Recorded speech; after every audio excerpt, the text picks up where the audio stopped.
last question that we have. So, Michael, when making decisions over time, humans tend to prioritize the present. So somebody's asking, how can we reconcile this pressure to indulge in pleasure now at the expense of eternity? Yeah, that's a good question. And I guess, in a sense we do, don't we? To an extent, in all sorts of areas of life. Do I snack on those crisps now, or do I wait for dinner? Um, do I get myself out of bed and go for a cycle ride, or do I have another kind of hours, lie-in?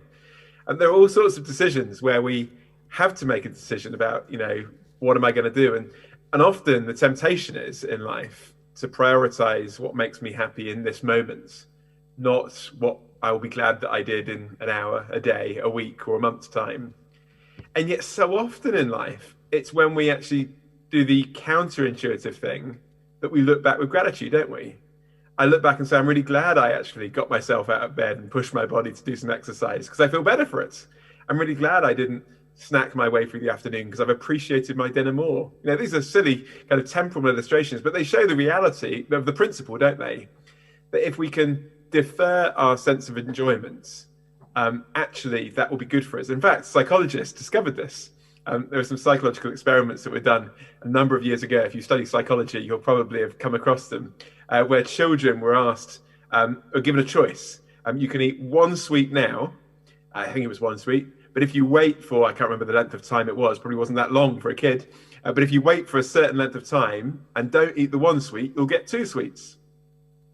And some children couldn't wait and they just had the one then. Some children did wait and were disciplined and then they had the two.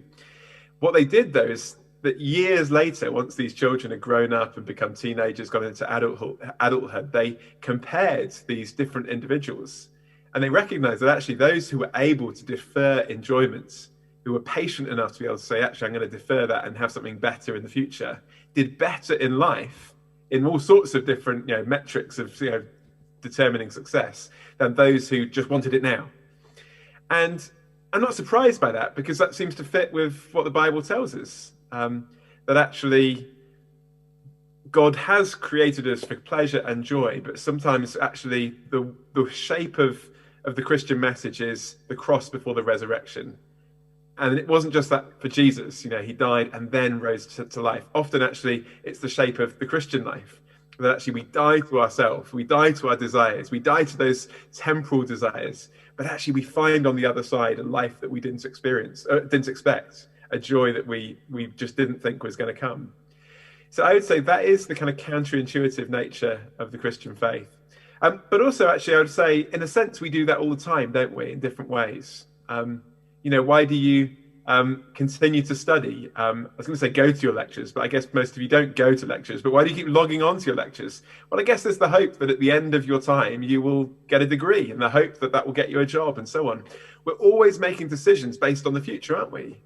And so often we realize that we have to do the hard stuff now because we know there's joy to come. I just say, look, if this life is not all there is, and the resurrection of Jesus tells me it isn't all there is because there is something beyond death, then actually I would be a fool to, as we heard tonight in that story from Jesus, I'd be a fool to live my life as if this is all that counts.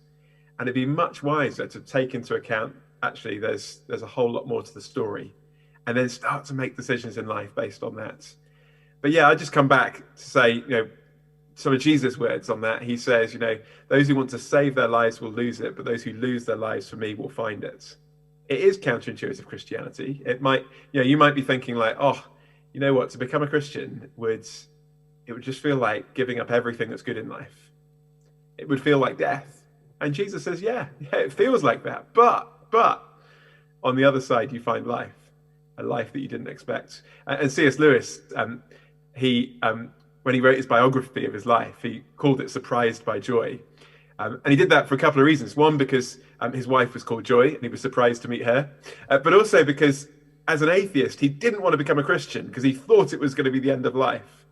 But then he says, I was surprised by the joy that I found as a Christian. I was a reluctant convert, to use his words. But once I trusted Jesus, I discovered this life that I didn't expect.